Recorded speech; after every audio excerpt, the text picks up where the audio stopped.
Salut, aujourd'hui concept très simple, je vais classer tous les poissons d'aquarium les plus connus pour savoir quel poisson est le meilleur et le pire pour ton aquarium communautaire. Donc ici j'ai un tableau avec 7 catégories différentes. Les psychopathes, ceux qui supportent même pas leur propre espèce. Les racistes, ils aiment que leur propre espèce, donc en gros pour eux il va falloir faire un aquarium spécifique. Ça veut dire un aquarium avec qu'une seule espèce. La case D, c'est des poissons avec des besoins particuliers qu'on peut maintenir seulement avec des poissons avec ce besoin particulier. Et après C, B, A et S que vous connaissez. Donc les critères, c'est la résistance des poissons et s'ils sont chill ou non. Donc en S, en gros, on va avoir des poissons qui passent un petit peu dans tous les aquariums. Donc si ton poisson préféré est tout en bas, ça ne veut pas dire qu'il est nul, que c'est une espèce inintéressante, pas du tout. Ça veut juste dire que en gros, il n'est pas chill ou qu'il est trop compliqué pour être avec d'autres espèces, c'est tout. Mais si t'es pas d'accord avec moi, tu peux toujours donner ton avis dans les commentaires. Moi, j'aime tous les poissons de cette liste, sauf ce de Flowerhorn qui part directement en psychopathe. Il n'y a même pas besoin de réfléchir. En gros, le Flowerhorn, c'est un poisson hybride de plusieurs espèces de cyclidés d'Amérique centrale.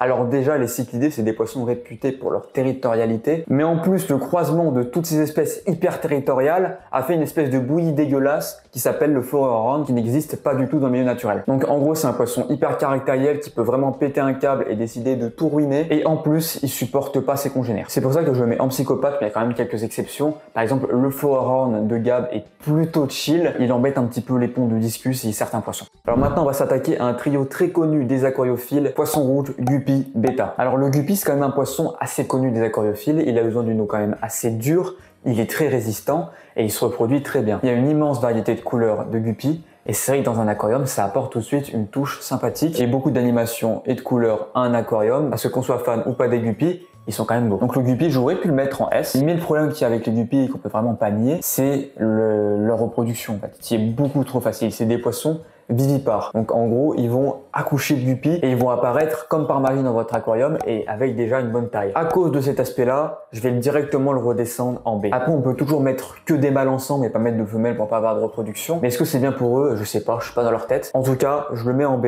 parce que c'est hyper prolifique, on peut facilement se retrouver avec une invasion. Le Beta Splendens, plus communément appelé poisson combattant. Alors c'est des poissons sélectionnés pour leur couleur, mais aussi pour leur agressivité en Thaïlande. Donc ils font des combats avec et plus leur poisson est agressif, plus ils ont de chances de gagner. Donc c'est un peu le problème qu'il y a avec le Beta Splendens de sélection. Il est extrêmement agressif et caractériel, donc évidemment je vais pas le mettre en S. Pour moi le mieux avec les combattants c'est quand même de le mettre tout seul dans un aquarium d'au moins 40 par 25 au sol. Ça lui permettra d'avoir un bon territoire et pourra bien se développer dedans et évoluer sans problème. C'est pour ça que je le mets dans la catégorie des poissons qu'il faut mettre seul, parce que c'est un petit peu un psychopathe sur les bords. J'ai quand même vu plein de gens qui mettaient des bêtas avec d'autres espèces. En fait, ça va vraiment dépendre du caractère de votre bêta. Il y a des bêtas qui sont complètement tarés, il y a des bêtas qui sont très dociles et avec lesquels vous pouvez faire des cohabitations. Mais ça dépend du caractère. Dans le doute, je le mets tout en bas. Les bêtas femelles sont aussi beaucoup plus calmes que les bêtas mâles, donc on peut plus facilement faire une cohabitation avec des bêtas femelles, mais je vous recommande quand même pas. Le poisson rouge, c'est un poisson avec des besoins quand même assez particuliers. Déjà, pour lui, une boule, c'est mort. Il lui faut un grand aquarium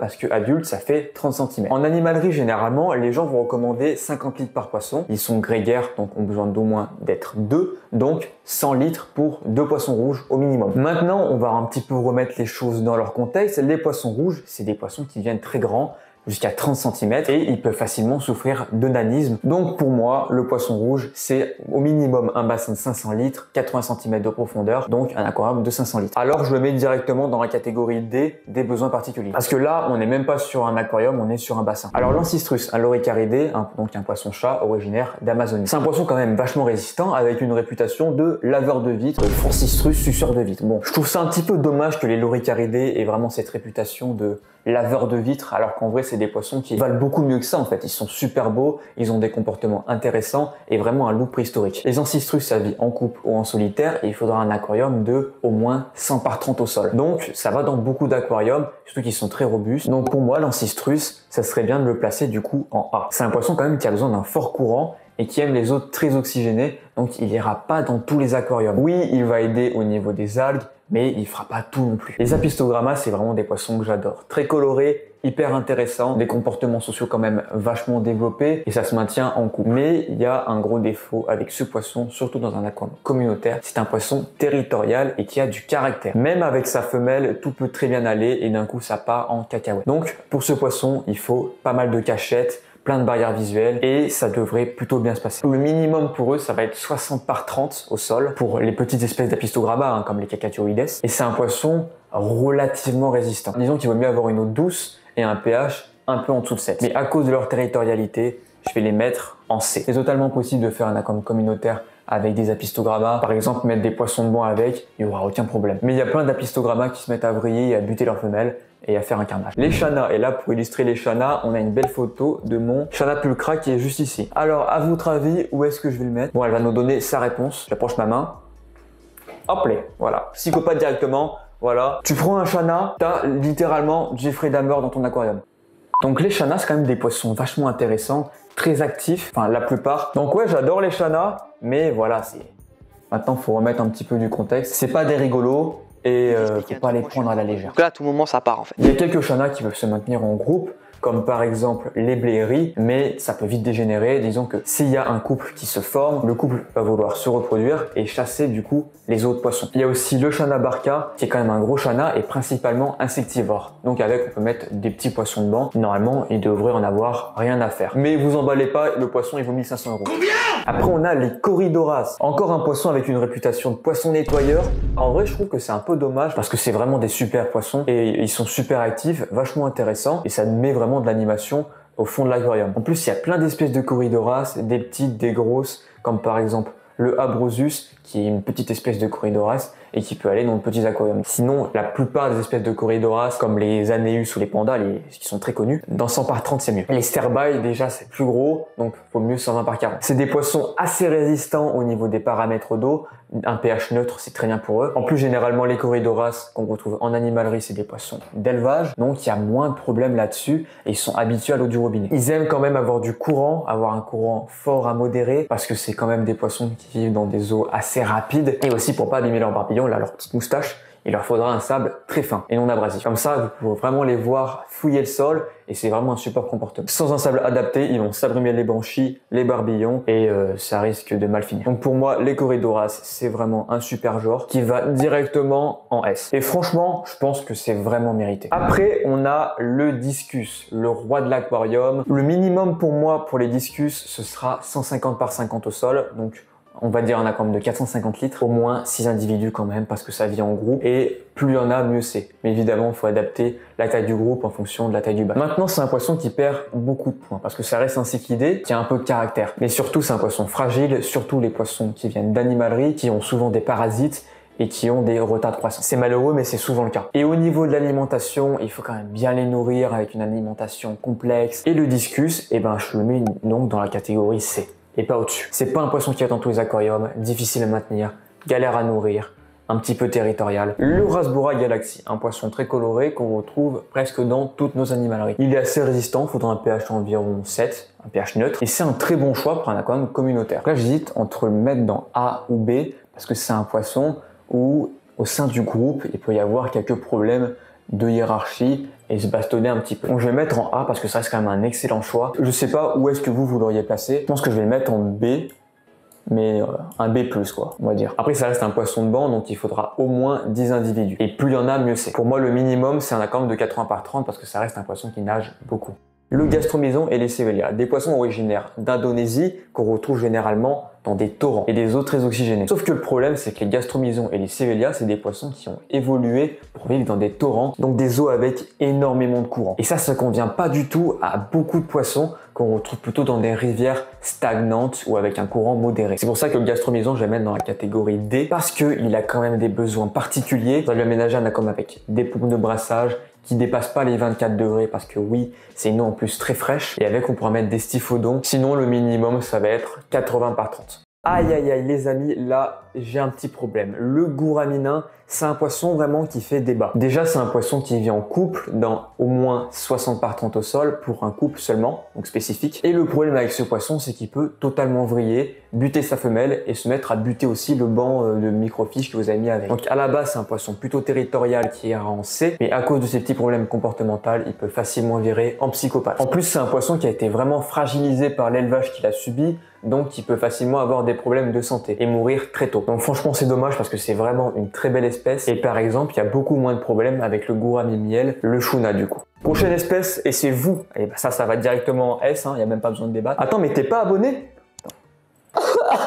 Dans ce classement, il y a beaucoup de poissons, mais j'ai quand même voulu intégrer des crevettes. Et une crevette en aquariophilie d'eau douce qui est vraiment une pépite, c'est la crevette japonica. C'est loin d'être une espèce regardante sur les paramètres d'eau. L'eau du robinet lui conviendra très bien. Elle aime pas les eaux trop douces, donc en dessous de 10 de GH, elle va pas aimer. Et surtout, elle est très active et va manger énormément d'algues dans l'aquarium. En vrai, je trouve que ça ajoute quand même vachement de charme à un aquarium. Et vu qu'elle est quand même assez grande, elle risque pas de se faire gober tout cru. Donc pour moi, la japonica, ça part directement en S. C'est pas pour rien que les aquascapers les mettent dans tout leur aquarium. Le culi, petite anguille d'eau douce, pas du tout. C'est un poisson qu'on retrouve en Indonésie, en Malaisie et à Singapour. Et il est quand même assez coloré et plutôt résistant. Il préférera quand même les eaux un peu acides, donc légèrement en dessous de 7. Comme beaucoup d'espèces d'ailleurs dans ce classement. Et j'aurais adoré le mettre en S. Mais le problème avec les culis, c'est que ce sont des poissons nocturnes. Donc que vous allez très peu voir et qui vont être peu actifs. Donc je vais le descendre en A. En plus, c'est un poisson de fond à barbillon comme les corridoras. Donc il aura besoin d'un sable fin. Et franchement, c'est une super espèce pour un aquarium communautaire. Les kilis, c'est vraiment des poissons que j'adore. Il y a plus d'un millier d'espèces, une grande diversité. Et en plus, ils sont très colorés et actifs. Le problème avec les kilis, c'est que c'est quand même des poissons qui sont territoriaux et qui ont besoin d'un aquarium bien agencé avec plein de barrières visuelles pour que le mâle puisse pas trop taper ses femelles ou sa femelle. En plus, ils préfèrent les eaux très douces. Donc quand je dis douce, c'est genre 1 ou 2 GH, sans microsiemens. Microsiemens qui est une valeur pour mesurer la conductivité. Et en plus, c'est des mauvais nageurs qui ont besoin d'un courant lent à stagnant. Dans un trop grand espace, c'est des poissons qui risquent de stresser. Et avec d'autres espèces, encore plus. Et c'est pour cette raison que je vais mettre dans raciste. Oui, je suis raciste. Alors, c'est pas les propriétaires qui sont racistes, hein. On est bien d'accord. T'as un problème avec Mohamed? Mais non, pas de problème. Bon, les koi, j'ai pas besoin d'y passer 8 ans. Dans la catégorie D, il faut au moins un bassin de 10 000 litres pour des koi, donc D. Les red cherry, c'était super crevettes, pas très regardants sur les paramètres d'eau. On peut les maintenir dans de l'eau du robinet. D'ailleurs, elles aiment pas trop les eaux trop douces parce que ça les empêche de faire leur mue quand il n'y a pas beaucoup de minéraux. Donc les Neocaridina davidi, j'aurais pu les mettre en S. Et le gros problème, c'est que dans un aquarium communautaire, il y aura beaucoup moins de reproduction et les zoés, les crevettes, risquent de se faire manger. Donc la red cherry, je vais la descendre d'une case et je vais la mettre en A parce que dans un petit aquarium d'environ 20 litres, elles seront mieux mises en valeur et ce sera plus facile de faire de la reproduction. Les Mbuna. Alors je crois qu'on a un mélandia pour les représenter, les Mbuna. C'est des cyclidés africains originaires du lac Malawi. Dans la nature, c'est des poissons qui vont racler les pierres et les algues pour récupérer la macrofaune, c'est-à-dire tous les micro-organismes. Ce qui fait qu'ils ont un régime alimentaire omnivore avec quand même beaucoup d'apports végétaux. Pour bien maintenir les Mbuna, il faudra mettre plusieurs espèces dans un aquarium de 150 par 50 au sol minimum. C'est des poissons hyper caractériels et entre les espèces de Mbuna, il va y avoir une vraie hiérarchie. Donc il y aura des dominants et des dominés. Et le mieux avec eux, c'est de faire une légère surpopulation. En gros, l'idée, c'est d'avoir 15 poissons dans 450 litres pour que le dominant ne sache pas trop où donner de la tête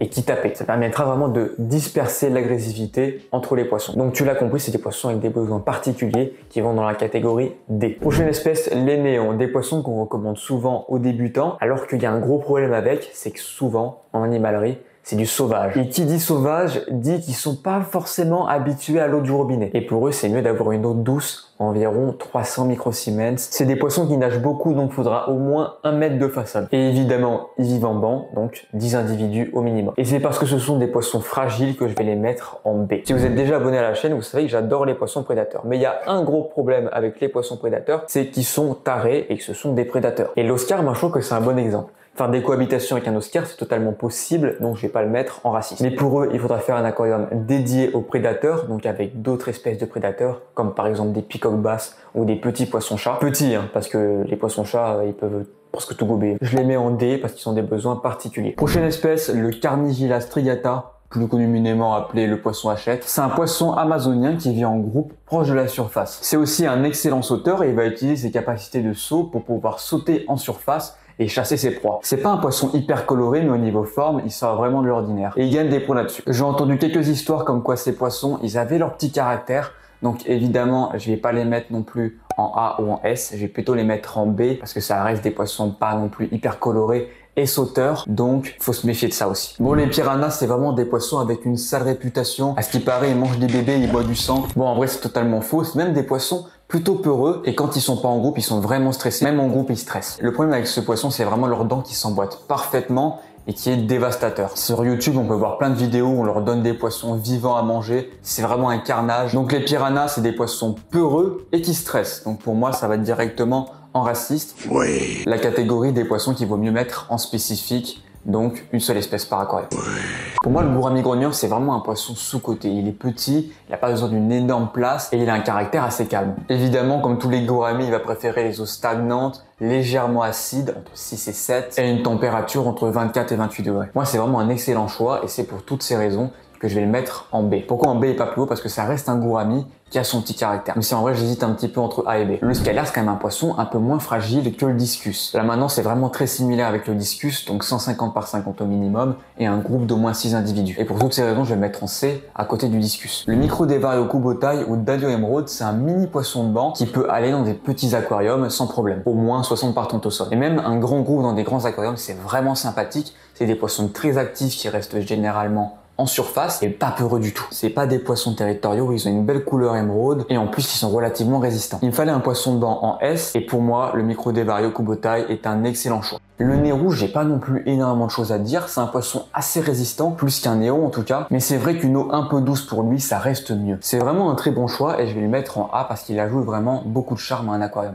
Le platy, j'ai pas y passé beaucoup de temps, c'est un poisson robuste mais qui a la même problématique que le guppy. Il se reproduit extrêmement facilement, trop facilement et il est invasif. Donc comme le guppy, je vais le mettre en B. Pour sexer mâle et femelle, il faudra regarder la nageoire anale qui est plus pointue pour le mâle. Les pseudomugis, c'est vraiment des poissons de banc sous-cotés et pourtant ils sont absolument magnifiques. C'est des poissons australo-guinéens qu'il faudra maintenir dans un banc d'au moins 10 individus. Ils aiment le courant, de fort à modéré, et les eaux acides. Ça reste un poisson territorial envers ses congénères, il va y avoir une hiérarchie au sein du banc, donc c'est pour ça qu'il faudra un groupe suffisamment grand. J'aurais bien mis un A, sauf que franchement c'est un super beau poisson, sous-coté. Du coup je me permets un petit joker et je le mets en A. Le Microgeophagus ramirezi, c'est un poisson vraiment très proche des apistogramma, que ce soit en termes de maintenance ou de comportement. Et c'est aussi un cyclide nain amazonien. Mais il y a un petit truc qui m'embête avec ce poisson, c'est que lui aussi, il a été fragilisé par l'élevage. Donc c'est vrai qu'il est un peu plus fragile qu'un apistogramma. Et lui aussi, je vais le mettre en C. Les Geophagus aussi, je vais pas être très objectif. En fait, si vous les avez déjà vus dans un très grand aquarium, vous savez à quel point c'est un genre incroyable. Dans 14 000 litres de galbe, ils sont que 6 et pourtant ils mettent une animation de fou. Ils ont des comportements sociaux très développés, ils embêtent pas les autres. Ça reste des cyclidés qui ont un petit caractère, donc je vais pas les mettre en S, mais je vais les mettre en A. Pas en C, ça c'est sûr.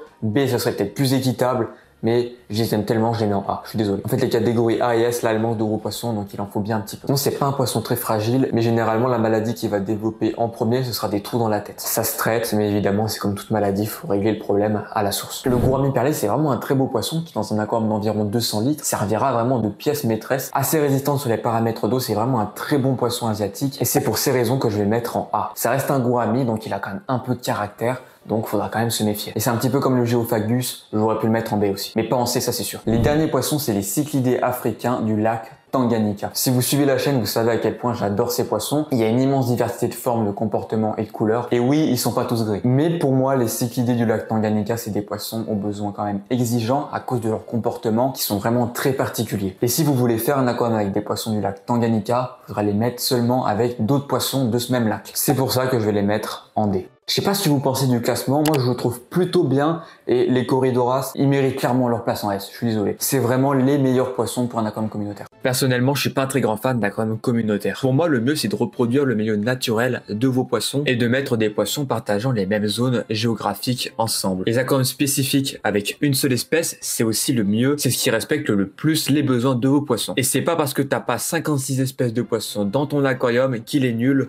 au contraire même. Avec le vivant, on peut s'attendre vraiment à tout et n'importe quoi. Chaque poisson a un caractère différent. Peut-être que demain vous allez acheter des japonica et qu'il y en a une qui va péter un câble et tuer tout le monde. Bon, avec les japonica ça m'étonnerait. Mais on sait jamais, on peut s'attendre à tout. Donc faire un classement comme ça, c'est assez difficile. Je dis pas qu'il est parfait, mais je pense qu'il est bien quand même. Et évidemment, j'ai fait que survoler les espèces, il manque énormément d'informations. En tout cas, ici, tu as une vidéo qui te montre comment faire ta population et là, une autre vidéo aléatoire. Bref, c'était Nathan et je vous dis à la prochaine.